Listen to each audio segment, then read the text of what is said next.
సృష్టిలో ప్రతి చిన్న వస్తువు అసత్యం. అంటే సముద్రం నిత్యం సత్యం, కెరటాలు కావు. ఒక సత్య వస్తువులో అసత్య వస్తువు మీద ఉంటుంది. అసత్య వస్తువుని అదే నీకు వింటున్నావు కదా, you are able to follow all the philosophy. కాసేపు ఆడుకోవచ్చు, పిల్లలు లేకపోతే తోచదు ఏదో అనాలి కదా.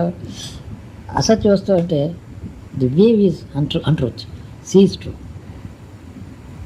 Why is it untrue? Because it's not staying. ఒక 1 minute కూడా ఉండదు, వెళ్ళిపోతుంది. కాబట్టి ఈ అసత్య వస్తువు సత్యం అనుకున్న వాడికేమో మోసపోతాడు, తన శరీరమే నిత్యం అనుకుంటాడు. ఆ తర్వాత మళ్ళీ ఇందులో గిరిగిరి పడిపోతూ ఉంటాడు.